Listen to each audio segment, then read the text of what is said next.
Muy buenas noches a quienes nos ven por estas redes el día de hoy. Un saludo a todos los que de las organizaciones sindicales se vayan uniendo a esta transmisión. El día de hoy estamos en la tercera, el tercer programa de Tertulia Obrera y hoy tenemos invitado al compañero Néstor Casallas, presidente de Sintrametal Bogotá. Buenas noches, Néstor. Doctor César, muy buenas noches y buenas noches a los compañeros que hacen presencia en este importante programa.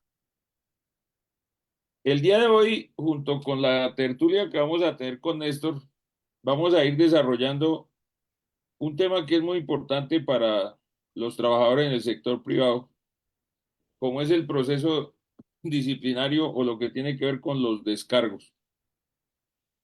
Es un tema que en las organizaciones sindicales se debe dominar, porque de eso depende la estabilidad de los trabajadores en alguna oportunidad cuando el empleador quiera, a través de este medio, eh, por ejemplo, terminarle el contrato con justa causa. Entonces, el día de hoy vamos a ir desarrollando ese punto a lo largo del programa. Bueno, Néstor, usted es el presidente de Sintrametal, donde yo estoy. ¿Y hace cuánto tiempo está afiliado a Sintrametal? Aproximadamente 7 años.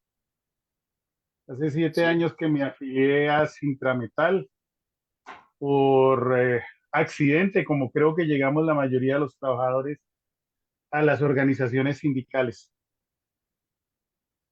Y bueno, pero ya es presidente, ya fue presidente nacional y toda esa vaina, ¿eso por qué tan rápido? Bueno, a ver, le cuento. Pues como decía, yo llego por accidente a Sintrametal. Yo llevaba bastante tiempo que no era trabajador al servicio de una empresa, no vendía mi fuerza de trabajo a una empresa. Yo era independiente. Llevaba ya bastante tiempo entre Barranquilla, Soledad Atlántico y Caracas, Venezuela, trabajando de manera independiente. Llego aquí a Colombia hace más o menos 9 años e ingreso a trabajar en una empresa que se llama Frani. Allí se dedica la empresa a fabricar filtros para carro. Mm, Empecé a ver que la empresa, o la empresa no, la jefe que tenía yo en ese momento empieza a Empecé a ver maltratar. la empresa, o la empresa no, la Y jefe. decido afiliarme a Sintrametal. No conocía de Sintrametal en ese momento. Averiguo dónde queda Sintrametal. No le comento a mis compañeros en ese momento que trabajaban en Frani que estaban afiliados a Sintrametal, sino que llego directamente a Sintrametal y me afilio. Eh, pues siempre me ha gustado cuando me meto en algo hacer las cosas bien y creo que las he hecho hasta el momento lo mejor posible. Al poco tiempo de ingresar al sindicato, soy comisión de reclamos, se da la oportunidad de pertenecer a la junta directiva y arranco como secretario de actas. El siguiente periodo fui secretario de salud, luego ya pasé a ser presidente de la seccional, un periodo muy cortico estuve como presidente nacional y pues inicio nuevamente otro periodo como presidente. Ha sido pues algo muy grato para mí poder participar en las diferentes luchas que ha librado el sindicato en favor de los trabajadores afiliados a este sindicato. Y a través de Sintrametal, pues le hemos podido ayudar también a compañeros trabajadores que hacen parte de otros sindicatos.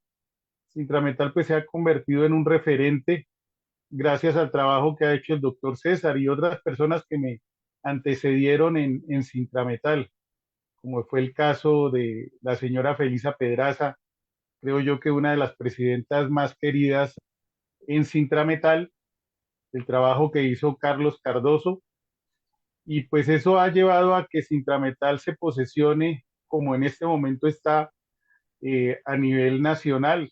Nos conocen bastante en el Ministerio del Trabajo, los abogados de las empresas por el trabajo que hacemos. Sí, yo me acuerdo que yo lo conocí a usted cuando yo dictaba un curso por allá en Utracún y estaba recién afiliado al sindicato. ¿Y a usted le interesó eso? ¿Y por qué le interesó ponerse a estudiar el tema de lo del sindicato? Porque la mayoría de la gente quiere ser directivo, pero poco le interesa el tema de aprender. Bueno, fue una revancha que me dio a mí la vida. Eh, Tuve la oportunidad de trabajar en una empresa que se llama Empacor durante 11 años, donde las cosas iban muy bien durante muchísimo tiempo. Desafortunadamente hubo un cambio de manejo de la dirección del sindicato, perdón, de la dirección de la empresa, y los derechos que teníamos allí teníamos era pacto colectivo, yo era negociador de pacto colectivo. Allí, pues, a diferencia de muchas empresas, sí se negociaba el pacto colectivo, se respetaba todo esto. Eh, Decidimos con unos compañeros hacer el sindicato, pero la falta de experiencia dio al traste con esa intención y nos echaron eh, a 50. Inicialmente fui el primero de ese grupo de 50, después sacaron muchas más personas. Y digo que es la revancha porque en ese momento, faltándome experiencia, faltándome mucho conocimiento, pues no pudimos hacer esa labor en Empacor. Aquí en Sintrametal, pues tuve la oportunidad, tuve pues de la mano del doctor César, de Carlos Cardoso, de la señora Felisa y de otros compañeros de otros sindicatos, la oportunidad de empezar a aprender, de empaparme de qué es esto. Y le decía, cuando a mí me interesa algo, pues quiero hacerlo bien y por eso empecé a estudiar. Y no solamente el tema sindical, sino a prepararme en otras situaciones que a veces creemos que no son importantes. Yo soy egresado del SENA, soy tecnólogo en gestión administrativa. Esto lo hice a la par de que ingreso al sindicato y estos conocimientos pues los he ido aplicando en el sindicato. Y pues ha sido algo satisfactorio porque inicialmente es el crecimiento personal, el conocimiento que uno adquiere, el conocimiento para sí, pero también la oportunidad de brindarle a otros compañeros y a través de las diferentes gestiones que hacemos desde el sindicato, lo que hemos podido aportarle a esos compañeros y sobre todo a sus familias cuando lo podemos ver plasmado en una convención colectiva, eh, ahorita en los tribunales, que ya afortunadamente he podido hacer parte también como árbitro. Bueno, vamos a ir saludando aquí a los que se hacen presentes ya en la transmisión. Empecemos por el compañero José Vargas del sindicato Sintigal Coca-Cola en Neiva, allá en el Huila. Compañero John Freddy Gaitán de Sintraemis. Alberto, Alberto Villada de Sinaltrain Vega allá en Jumbo. A propósito, dentro del sábado noche estaré en Jumbo dando un curso, empezando el ciclo de capacitación sindical que voy a hacer en el Valle del Cauca, que va a ser una vez por mes, allá en la sede de los compañeros de Sintra Municipios en Jumbo, con el apoyo de los compañeros de Bustián, organizando los eventos allá de capacitación sindical. Compañero Aníbal Grijalva, directivo de la Junta Nacional del Sindicato Sintrapaz del Río en Boyacá. Elmer Bareño de Sinaltracap, subdirectiva Bogotá, trabajador de Cafán, una de las casas de compensación familiar más importante del país. Compañero Andrés Ladino, también de la subdirectiva Belencito del Sindicato Sintrapaz del Río en Boyacá. Ariel Prieto, directivo de Utibán, trabajador de Bavaria en la planta de Tocancipá. Osvaldo García, desde Suacha, dice el compañero Osvaldo, de Sintol, trabajador del club de Ecopetrol. Fabio Bernal, de Sintray, uno de los sindicatos de Aeropuerto El Dorado, que trabaja para una empresa que es como de servicios de los que descargan los aviones. John Jaime Castellanos, de Sutimac Seccional Madrid, trabajadores de Colcerámicas o lo que llama Cerámicas Corona. Jimmy, Jimmy Fore, de Sintraviescol, subdirectiva Bucaramanga, compañeros del sector de la seguridad. Y ahí irán mandando sus mensajes de saludo más compañeras y más compañeros. Bueno, vamos a empezar a mirar el tema del proceso disciplinario y lo vamos a ir desarrollando con Néstor. Empezamos aquí por la presentación. Eh, en el tema privado, como decía, pues el tema del proceso disciplinario es lo que llama la gente comúnmente los descargos.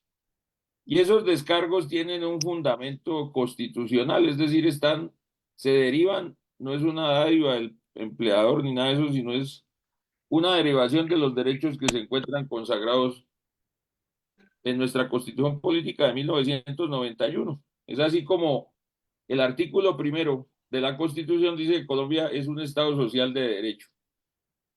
Eso cambia todo el paradigma del Estado, ya que desde la Constitución de 1886 en adelante, hasta la de 1991, éramos un Estado de derecho, es decir, que los ciudadanos estaban como al servicio del Estado. A partir del 91 es al revés, el Estado debe estar al servicio de los ciudadanos. Por eso es que los que trabajan para el Estado se llaman servidores públicos, aunque pues parece que a veces parece que nosotros fuéramos los que les sirviéramos a ellos. Y eso es a cambio, que falta es cambiar la mentalidad de los colombianos, de que los políticos no son nuestros jefes, sino que nosotros somos los jefes y por eso deberíamos ejercer un control político sobre ellos. Pero trae para lo que tiene que ver con el proceso disciplinario, que nuestro país, nuestra nación debe estar fundado en el respeto de la dignidad humana. Es decir, por el hecho de que un trabajador tenga que venderle su fuerza de trabajo a un empleador, no quiere decir que el empleador se convierta como en su dueño o algo así, que a veces en algunas empresas o algunos patrones o algunos jefes consideran así. También se fundamenta en el trabajo. Y el artículo 13 dice que todas las personas nacen libres e iguales ante la ley y deben recibir la misma protección y trato de las autoridades y gozarán de los mismos derechos, libertades, oportunidades sin ninguna discriminación por razones de sexo, raza, origen nacional o familiar, lengua, religión, opinión política o filosófica. Y el artículo 25 establece que el trabajo tiene una condición bifronte, es decir, es un derecho, pero a la vez es una obligación. En todas sus modalidades debe tener una especial protección del Estado. Y toda persona tiene derecho a no a cualquier tipo de trabajo, sino a un trabajo en condiciones dignas y justas. Pero para el tema, el artículo más importante de la Constitución tiene que ver con el artículo 29, que es el debido proceso, que nuestra Carta Política dice que se aplicará toda clase de acciones judiciales y administrativas.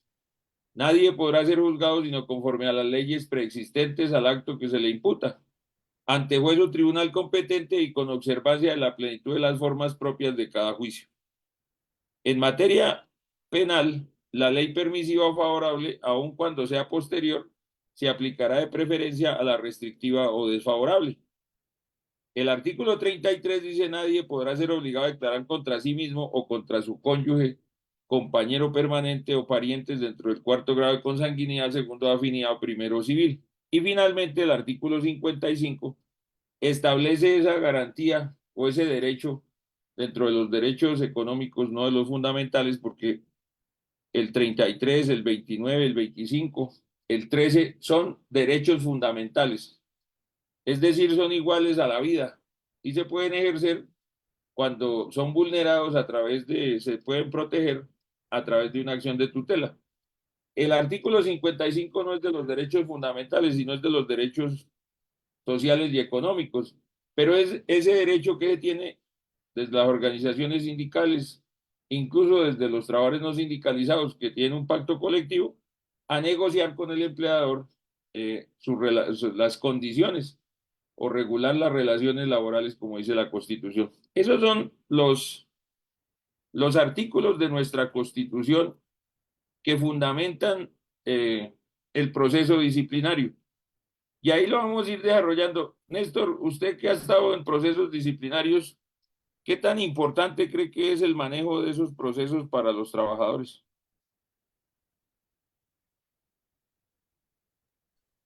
Muy importantes.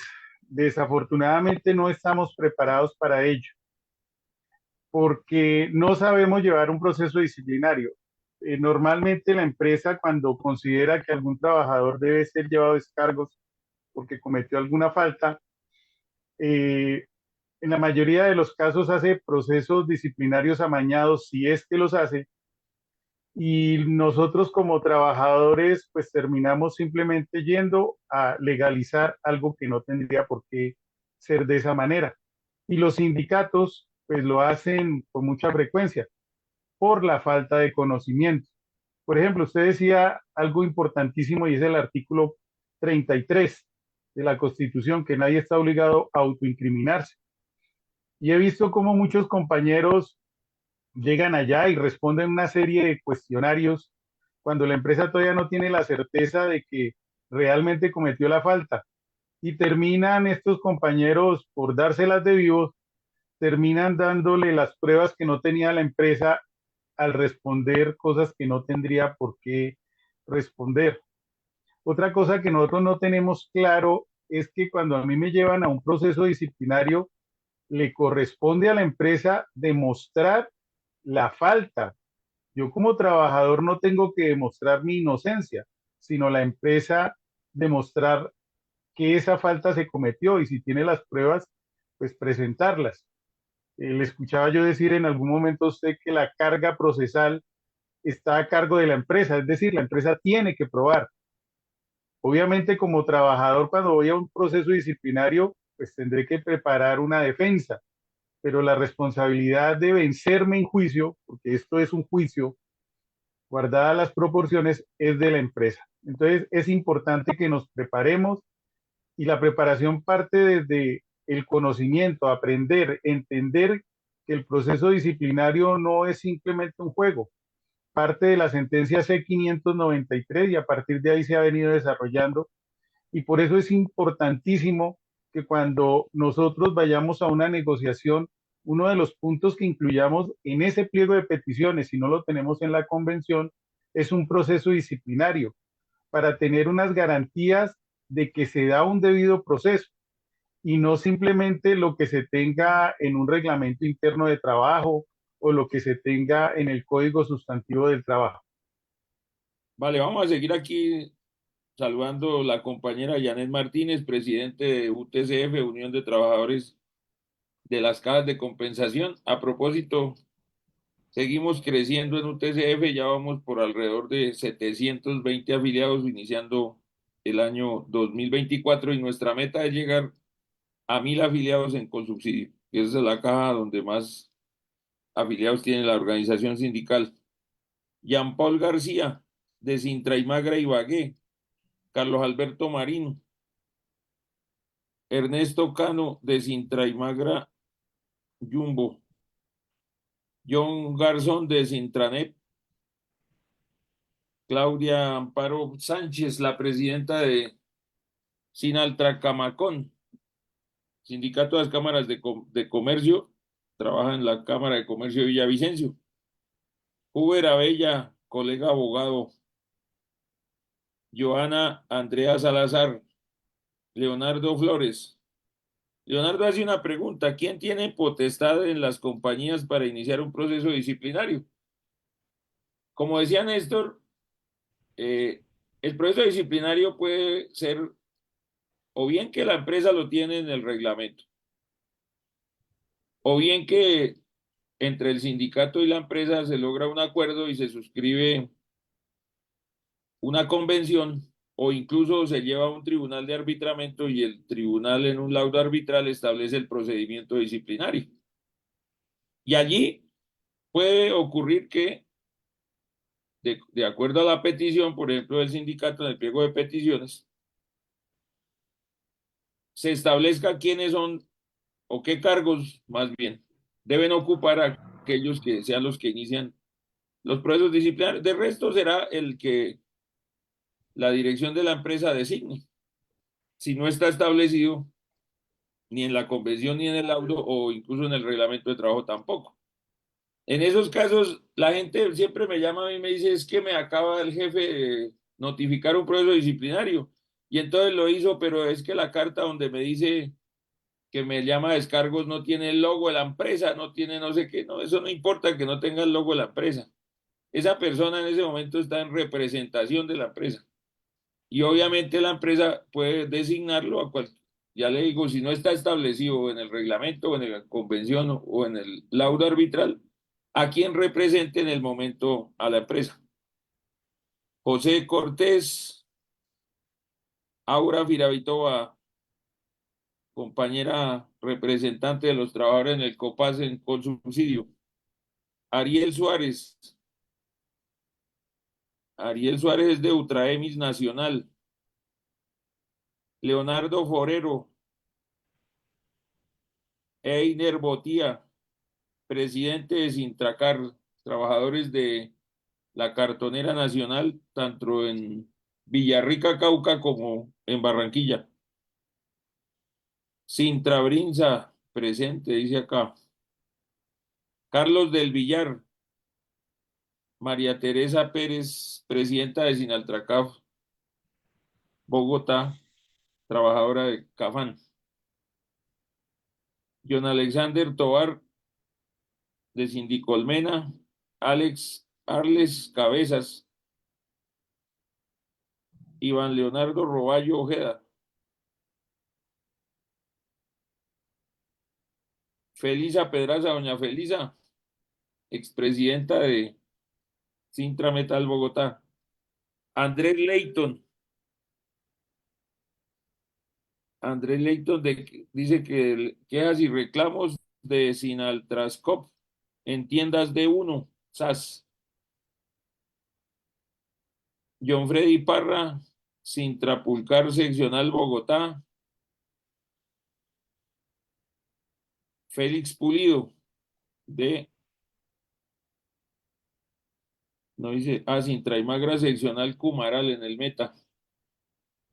Ángela Merchán, ¿cuánto tiempo se debe esperar para dar una respuesta de haber realizado unos descargos a un trabajador? Eso también debe estar, ojalá, establecido en el reglamento. Si no lo está, el sindicato debe pedirlo que se establezca en la convención colectiva o incluso en un laudo arbitral. De lo contrario, dice la Corte Suprema de Justicia, la laboral debe ser cumpliendo el principio de inmediatez, pero nadie ha definido cuántos días o meses es el principio de inmediatez. Incluso ha habido casos que he visto sentencias de 4 y 5 meses. Entonces es mejor tener, para garantía de todos, para garantía de la empresa, para garantía de los trabajadores, establecer un procedimiento con términos que diga entre los descargos y la toma de la decisión son tantos días. Y en caso de que no sea así, que no se tome en ese tiempo, pues eso hará que el, la decisión adoptada por la empresa sea nula. Sintra Serviaceo Seccional Montería, Alex Quijano, Utrayambal, empresa ubicada en Facatativá. Yambal es la del maquillaje, esas. Fanor Padilla, Sintrapulcar Cali. Eh, esta semana venidera empezaremos negociación con Carvajal Educación, en el cual tengo muchas expectativas con las mejores, para las mejores compañeros trabajadores que venden su fuerza de trabajo allí. Bueno, que les vaya muy bien en su negociación. Alexander Vija, y ahí siguen apareciendo compañeras y compañeros. Y entonces sigamos mirando aquí el tema del proceso disciplinario. habíamos avanzado y entonces decíamos que tiene fundamento y como decía Néstor en el artículo 29 de la Constitución que también dice que todo el mundo se presume inocente hasta que sea derrotado en un juicio. Eso pasa en los procesos penales, por ejemplo, y en los procesos disciplinarios es igual. Y lo que decía Néstor, efectivamente, el trabajador cuando es llamado a descargos se presume inocente y la empresa debe romper esa presunción. ¿A través de qué? A través de las pruebas. Pruebas legal y oportunamente recolectadas en contra del trabajador. El artículo 115 de nuestro Código Sustantivo del Trabajo desarrolla el proceso disciplinario y dice, antes de aplicarse una sanción disciplinaria al trabajador, debe dar oportunidad de ser oído y pongo ahí oídos en rojo y grande, tanto el trabajador inculpado como a los dos representantes del sindicato al que pertenezca. No producirá efecto alguno la sanción disciplinaria que se imponga pretermitiendo este trámite. Y digo que pongo ahí en rojo oídos, porque oídos, para que a uno lo oigan, uno tiene que poder hablar. Y en muchas empresas pasa que cuando van los procesos disciplinarios, el que está encargado de hacer el proceso disciplinario le dice a los del sindicato, ustedes no pueden hablar sino hasta que se acabe los descargos. Eso es violentar el derecho que tiene el trabajador a ser asistido, porque precisamente si, por ejemplo, el representante de la empresa le hace una pregunta indebida, pues los miembros del sindicato que deben ser unos expertos en la materia, no unos lambones que van allá y se sientan y esperan a que sancionen al trabajador, porque eso no le da ningún beneficio al trabajador. Cuando alguien va a ir a representar a un trabajador debe ser serio y debe saber qué es lo que va a ir a hacer. Y no ir allá de relleno porque le hacen finalmente un favor a la empresa. Como decían estos, le legalizan el proceso. Si le hacen una pregunta, como decir, pongamos que lo acusan de hurto, de que se hurtó un elemento de la empresa, y le preguntan quien está encargado por parte de la empresa de hacer el interrogatorio, el día tal, ¿usted por qué se adueñó, se robó, se hurtó tal cosa? Esa pregunta está mal formulada, porque parte de la base que el trabajador ya confesó que sí hizo el hurto. Y ahí en ese caso los dos del sindicato tienen que decir objeto la pregunta y explicar por qué la objeta.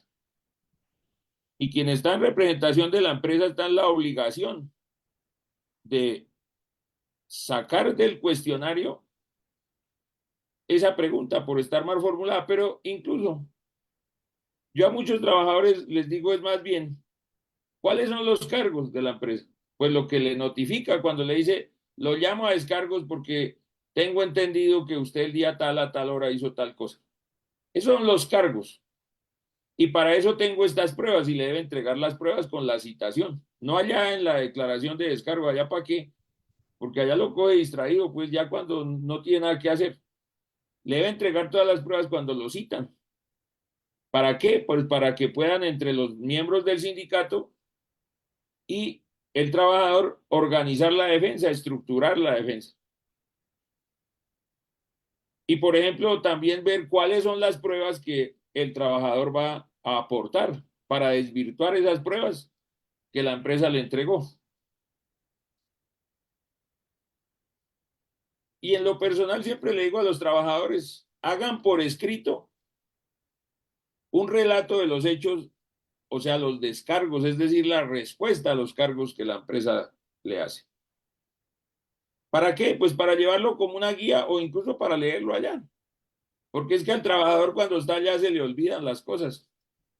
Y si deja todo al azar, si deja toda la memoria, seguramente se le va a olvidar algo. En cambio, que él puede llevar eso y responder como, incluso puede responder, leer ese documento que han elaborado, donde no se les escapa nada de lo que pasó.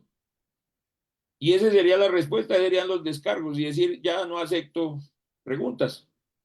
Si la empresa pretende preguntar más cosas, como decía Néstor, ahí está el artículo 33 de nuestra Constitución que dice que nadie está obligado a autoincriminarse.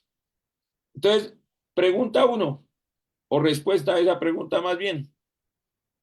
Los representantes del sindicato no son testigos, son representantes del sindicato que van a asistir como verdaderos defensores al trabajador y por tanto tienen derecho a en cualquier momento pedir el uso de la palabra, hacerlo obviamente de manera respetuosa, porque hay compañeros, como yo les digo, se van con un problema y regresan con dos porque se ponen a agarrarse los del sindicato con la persona de la empresa que está haciendo los descargos. No, no hay necesidad de eso.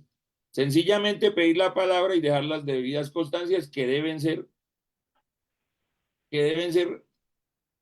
copiadas en el acta que se habrá de levantar de los descargos. Los descargos son un proceso, hay que decirlo. Es una suma de etapas donde intervienen unos y otros, y eso es lo que deben saber quienes van a ir a representar al trabajador. Y le deben haber explicado al trabajador. Y deben haber trazado una estrategia de defensa. Eso no es ir allá a sentarse y esperar, como yo alguna vez oí de un jefe, de un directivo sindical, que lo llevaron a descargos y él sabía mucho, porque era de esos que hacía 30 años estaba en el sindicato. Y dijo, ah, no, eso a mí no me tienen que decir qué tengo que hacer, yo sé de eso. Y cuando fue con el trabajador, la jefe de personal, que los conocía hacía mucho tiempo porque trabajaba en la empresa, entonces les dijo al final de los descargos, dijo, aquí yo le voy a imponer una sanción de una suspensión del contrato de 3 días. Y el que estaba con el trabajador dijo, ¿y eso tan poquito? Yo pensé que aunque sea le iba a meter 7 días. Y con eso lo sancionaron 7 días y en una asamblea que tuve la oportunidad de ir hace muchos años, el trabajador se levantó a pegarle al otro porque lo había defendido de esa manera. Entonces, esto sí requiere conocimiento y requiere estudio, el que a veces en muchas organizaciones sindicales no les interesa, pero que hoy es indispensable. Requiere estudio, que a veces en muchas organizaciones no les interesa. Aquí se me disparó esta vaina y entonces yo con la resonancia de los dos el teléfono. Entonces estaba diciendo que un proceso es algo serio que tiene fundamentos jurisprudenciales. Hay varias sentencias. La gente por lo general solamente habla de la sentencia C-593 del año 2014, pero hay muchas otras sentencias. 593 del año 2014, pero hay muchas otras sentencias.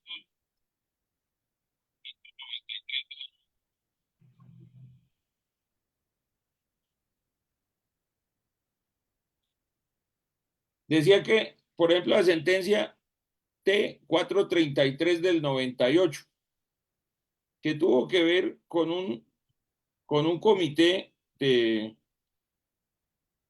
le hicieron al Comité de Ética Médica frente a la conducta de un médico, donde le violentaron sus derechos para defenderse y lo sancionaron sin tener en cuenta ni el reglamento ni ninguno de los manuales que debían tener. Y él presentó una tutela y la Corte le dio la razón en esa sentencia. También la sentencia T-170 del 99. Se definió el caso de un trabajador sancionado donde la Corte dijo que el empleador puede ejercer las facultades sancionatorias, pero de manera razonable y proporcional a las faltas cometidas, las que deben estar plenamente probadas, que debían haber estado creadas previamente tanto la falta como la sanción. Y están las sentencias T-385-2006. Se dijo que siempre el trabajador debe tener la oportunidad de ser oído antes de que se tome una decisión en su contra, y la T-075 de 2011 se le dio la razón a una profesora que fue despedida sin ser oída por expresar ideas en la cátedra sobre el conflicto palestino-israelí. Entonces, en en esas sentencias la Corte lo que hace es decir, en todos debe existir un debido proceso. Aquí sigo saludando al compañero José Otálora, presidente nacional de UTIVAC, Vladimir Ramírez, de Sintracaña y Sucol, subdirectiva Río Frío, allá en el Valle del Cauca, Edwin Cadena, Enrique Castillo, Ultraemis. Los testimonios verbales sirven para acusar a un trabajador, pero por supuesto son medios de prueba. Medio de prueba es un documento, es un testimonio, es una foto, es un video, es un peritaje. Todos esos son medios de prueba válidos. Esteban Londoño, de Sintrametal Bogotá. César Octavio Echeverry, desde Medellín. Bueno, sigamos, Néstor. Sobre este tema de las pruebas y todas esas cosas, ¿usted cómo considera que se debe adelantar en defensa de los trabajadores el proceso disciplinario?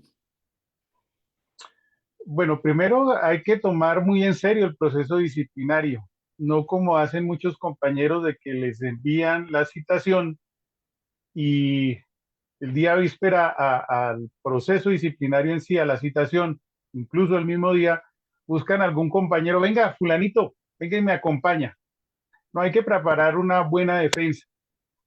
En la citación, decía el doctor César, junto con la citación le deben entregar las pruebas por parte de la empresa para que usted como trabajador, al momento de ser llevado a descargos, pues pueda preparar su defensa junto con los compañeros del sindicato que lo van a asistir. Pero quiero irme un poquito atrás para decir lo siguiente. Es importante que tengamos esto este proceso disciplinario en una convención, que lo presentemos en un pliego. Pero junto con esto capacitarnos y decirle a nuestros compañeros tengan mucho cuidado. El artículo 114 del Código Sustantivo del Trabajo establece que ningún empleador nos puede imponer una sanción si esta antes no está prevista. ¿En dónde? En el Código Sustantivo del Trabajo, en el Reglamento de Trabajo, en una convención y en el contrato individual de trabajo de cada uno. ¿Qué quiero decir con esto? Resulta que hay convenciones donde hablan de las sanciones a los trabajadores. Imagínense que una convención es para mejorar las condiciones de los trabajadores, sin embargo hay convenciones que llevan sanciones. A este trabajador, si comete tan falta, le pueden sancionar con tal cosa. Pero además de esto, existen en las empresas diferentes tipos de otros SIS que van al contrato, que se pueden llamar planes de buen gobierno, bueno, el nombre que le quieran dar. Y allí lo que se prevé son situaciones adicionales, causales adicionales por los cuales me pueden sancionar, incluso hasta despedir. Como por ejemplo, decir que si le levanto la voz a mi jefe, esto es causal de sanción o hasta despido. Entonces tenemos que decirle a nuestros compañeros pilas, pilas con esos documentos no se firman, porque esos documentos harán parte de mi contrato y con esos documentos me pueden imponer a mí una sanción. Entonces, teniendo claro esas situaciones, cuando a mí me entregan una citación y me pasan las pruebas, yo tengo que estudiar y tengo que empezar a crear mi defensa respecto de esa citación, no respecto de otras cosas, sino en la citación. Si en la citación dicen que yo me robé X elemento, pues tendré que revisar las pruebas que me dan para desvirtuar esa situación. No me tengo que ir por otra cosa. Calladitos nos vemos más bonitos. ¿A qué me refiero? Preguntaba un compañero ahorita ahí en el chat que si las pruebas testimoniales son válidas. Claro que son válidas. Y muchos compañeros, llega el jefe, les pasa el brazo por el hombro y les dice, venga, Néstor, aquí entre nos, ¿usted por qué se fue a robar ese destornillador?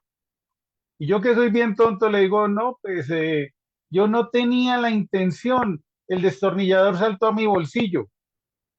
Resulta que le estoy confesando a esta persona y esta persona puede ir a dar testimonio de que efectivamente yo me lo robé porque le estoy confesando. Entonces, tengamos cuidado con todo esto. Esto no es un juego. Si bien nosotros no somos enemigos de los jefes, de la empresa, ni nada de esto, en un proceso disciplinario tenemos que ser serios. Cada uno desde su puesto, haciendo lo que le corresponde hacer.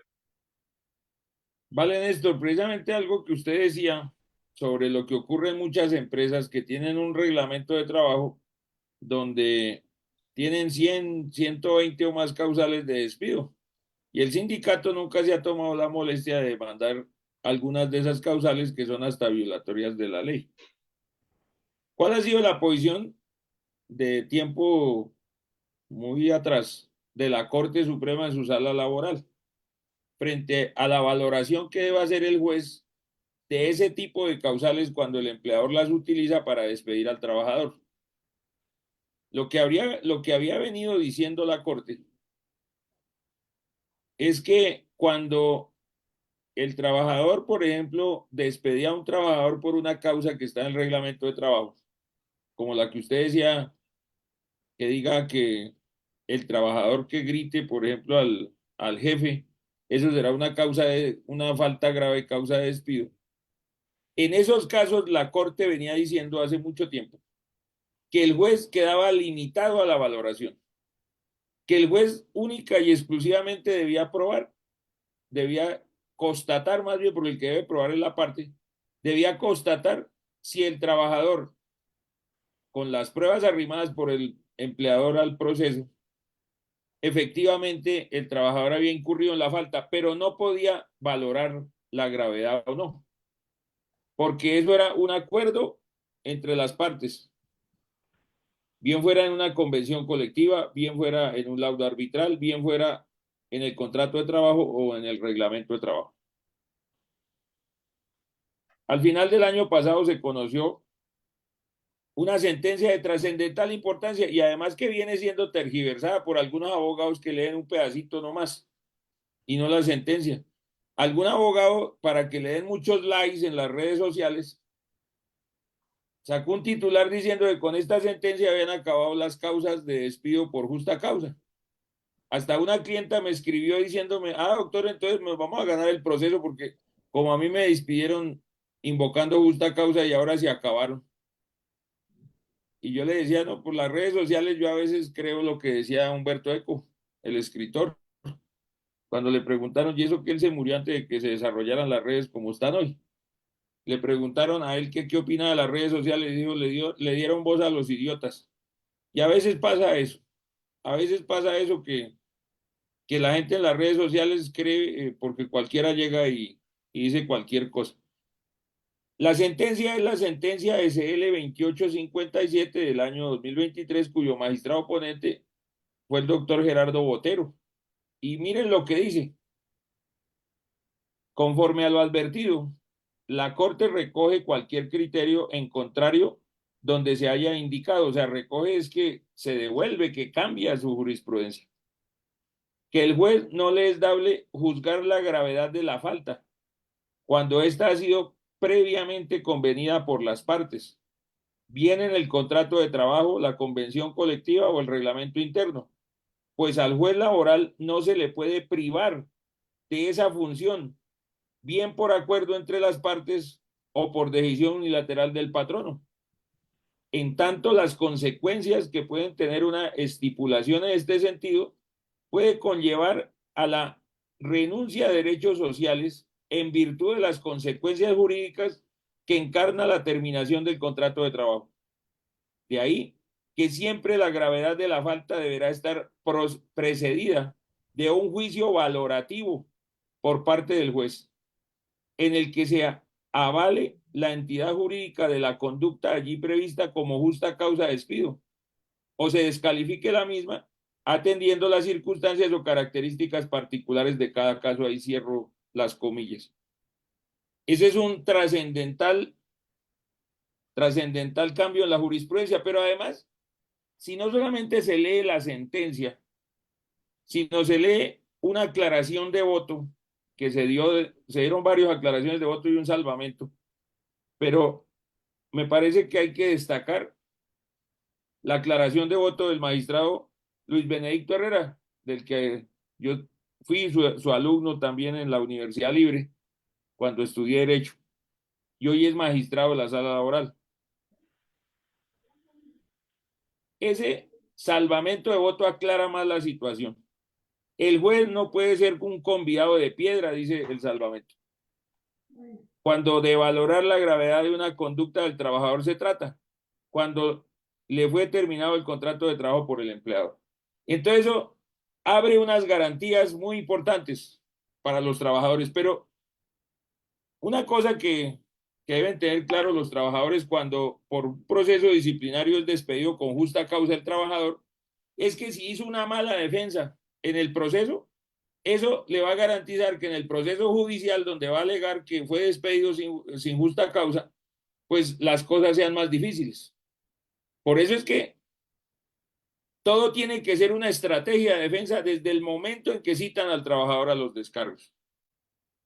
A veces el trabajador se confía y dice, eso no va a pasar nada, y cuando le terminan el contrato de trabajo. Y ahí sí dice, no, es que cómo así que me echaron y entonces yo tengo es que demandar y me tienen que reintegrar y me tienen que pagar. Y no... Sí, pero a veces se ha dejado tan mal hecho las pruebas, por ejemplo, un TIC para la defensa. Las empresas no reciben a los testigos de los trabajadores casi en ningún lado. Es decir, cuando le dicen, eh, Pedro Pérez fue testigo de que yo no cometí lo que hice, la empresa no lo llama a declarar. Hemos hecho incluso por acciones de tutela y en algunas empresas les ha tocado hacerlo, pero lo general es que no. Entonces, esa prueba testimonial que tienen de Pedro, que él fue testigo que el otro trabajador no fue el que cometió la falta, deben de convertirla en un documento, en una declaración, ojalá notarial, donde bajo la gravedad del juramento ese señor Pedro vaya y diga, vea, yo estaba el día tal, a tal hora en tal parte, y acusan a fulanito de tal de haber cometido que rompió tal cosa o se la robó, lo que sea. Y yo soy testigo que eso no fue así, que eso no estaba ahí o que eh, eso estaba dañado, cualquier otra, o sea, lo que ocurrió realmente. Y entonces el día de los descargos llevan esa prueba documental y la anexan al proceso. Y ahí incluyeron esa declaración que la empresa no le iba a recibir, la meten como una prueba documental. Porque hay que aprender el manejo de las pruebas para lograr que el trabajador le sea reconocido su derecho. Bueno, Néstor, hablando de Sintrametal Bogotá, eh, cualquiera cree que este sindicato de Sintrametal Bogotá es muy grande. ¿Eso es cierto o no? No, no, señor. Si bien nosotros en la actualidad como sindicato nacional tenemos 17 subdirectivas, muchas de ellas existen es en el papel porque ya no tienen afiliados. El caso de Madrid, por ejemplo. Eh, Otras se crearon a partir de la división de Bogotá. Aquí en Bogotá teníamos varios trabajadores afiliados cuyas empresas donde ellos laboran se fueron de Bogotá, se fueron para Mosquera, Punza, para municipios de la Sabana. Entonces, el número de afiliados se ha venido reduciendo. Actualmente Bogotá, seccional Bogotá, no somos sino 80 personas. Eh, Tal vez Tuta es la más grande y después Cali. Cali no sino Jumbo, gracias al trabajo del compañero Garibelo en Cali, pues se ha mantenido, creo que la seccional que más ha crecido. Sin embargo, por afiliados, este sindicato que fue creado en mayo de 1969 y que tuvo miles de afiliados, en la actualidad no pasamos de los 2.000, por mucho 2.500 a nivel nacional. Y reitero, aquí en Bogotá somos apenas 80. Usted conoce otros sindicatos, porque ha tenido aquí conocimiento de... ¿Por qué será que otros que son más grandes hacen menos de lo que hacemos acá en Citrametal, y Lo que tienen uno porque más plata y todas esas cosas? lo que hacemos nos apasiona, nos gusta. Para hacer las cosas nos debe gustar y a nosotros nos gusta meternos en problemas. Eh, el doctor César está con nosotros en Sintrametal y muchas, por no decir todas las ideas que nos plantea, ahí estamos, ahí le estamos acolitando y hacemos diferentes actividades. Estamos haciendo el tema de entregar los mercados, de asesorar compañeros en otros sindicatos, de crear sindicatos. En fin, hay una serie de cosas que dirían, pero esta gente es desocupada. No, tenemos hartas cosas que hacer y sin embargo, por ahí tenemos varias ideas todavía en el tintero.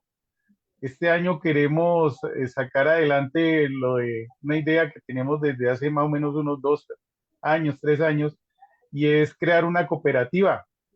También hemos venido hablando de la posibilidad de crear una federación en Sintrametal, crear una escuela de capacitación permanente.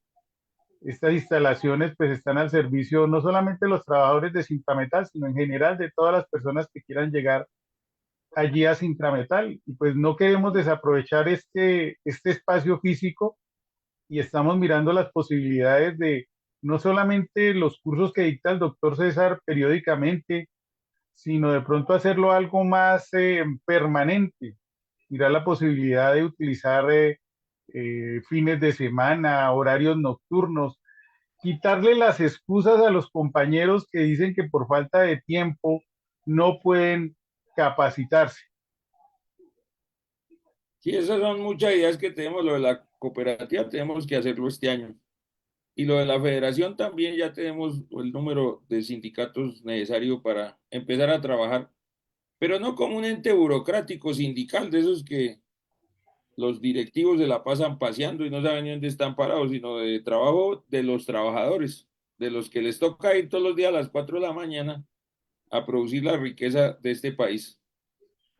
Que como usted se pueden preparar y pueden llegar, por ejemplo, el caso de Néstor, además de ser el presidente de Sintra Metal, Bogotá, y haber sido negociador en negociaciones de Sintra Metal, también ha apoyado, por ejemplo, nos apoyó a nosotros en UTCF en las dos negociaciones que hemos tenido con subsidio, en una que fue fallida y que finalmente terminó en un muy buen laudo arbitral, y en la otra que firmamos este año que pasó, en una muy buena convención colectiva.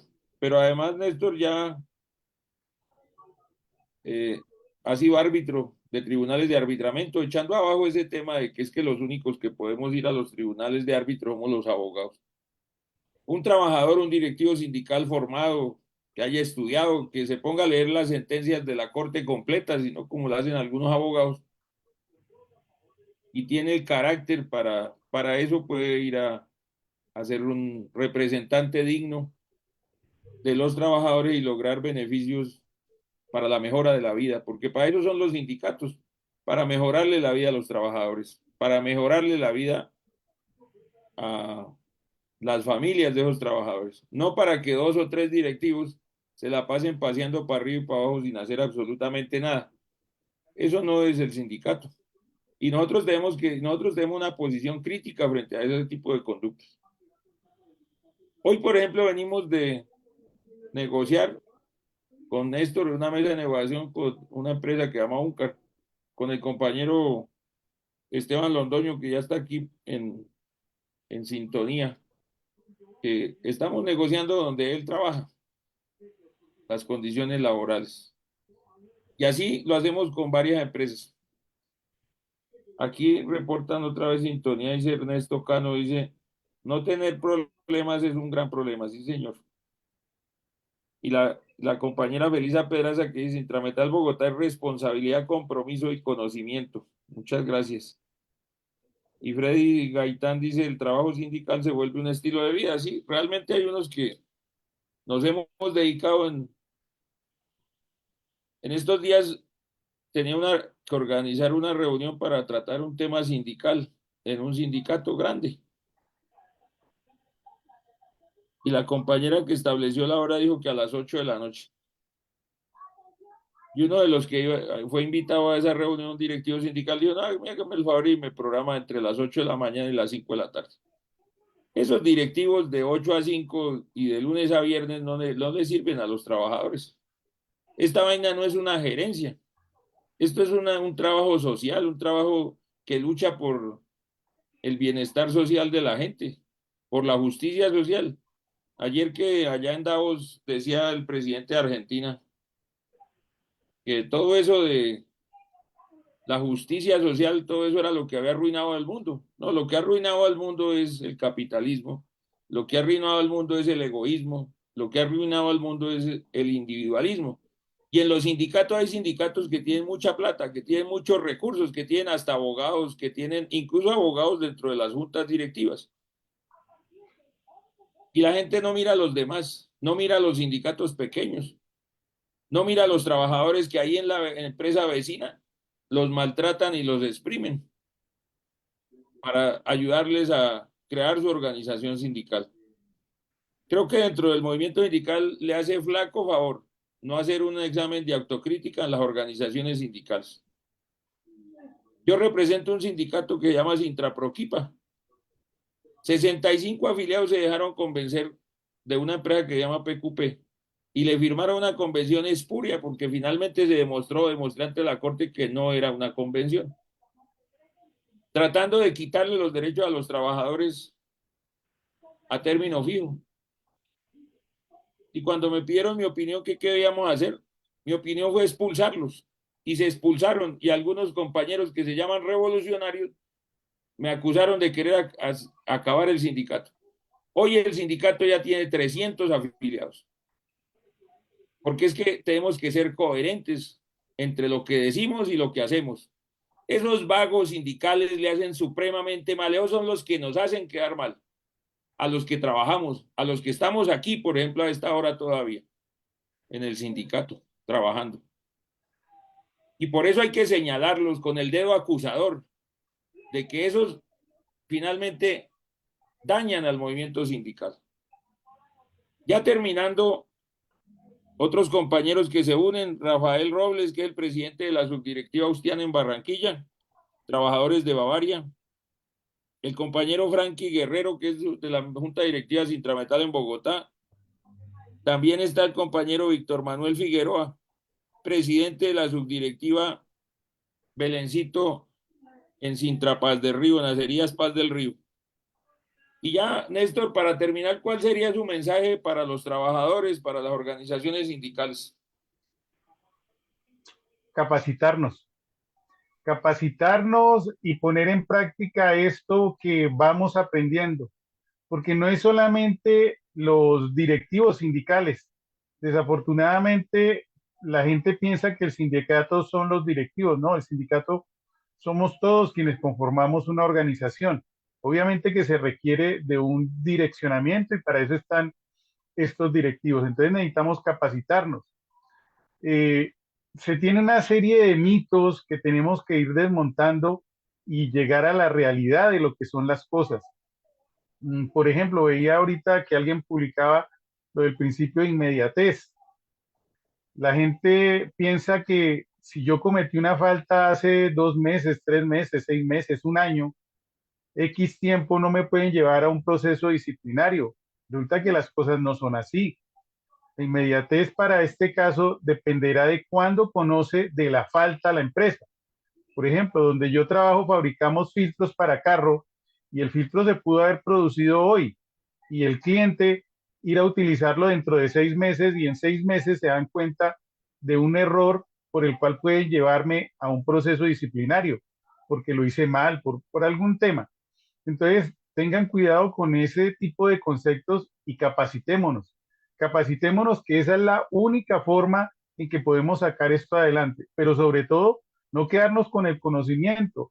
Y decía el doctor César, hay cantidad de abogados, hay epidemia de abogados. Se están graduando en las diferentes organizaciones sindicales muchos abogados. Desafortunadamente, muchos de ellos van a salir es con su cartón, poco de conocimiento. Entonces necesitamos capacitarnos, no necesitamos ser abogados, ojalá todos lo fueran. En las organizaciones sindicales necesitamos aprender de salud, de redactar documentos, de diferentes cosas. Entonces la capacitación es fundamental en las organizaciones sindicales. Vale, Néstor, y ya para terminar, no puedo dejar pasar que se hacen presentes los compañeros de Sintravel. Los compañeros están negociando actualmente con la empresa de Vela allá Tocancipá, ojalá les vaya muy bien en su negociación y terminen con una buena convención colectiva para sus afiliados. Ya con el cierre del programa, los invito para el próximo jueves, donde haremos otra tertulia con otro compañero, otra compañera de los sindicatos y hablaremos de un tema como el que desarrollamos el día de hoy. Muy buenas noches.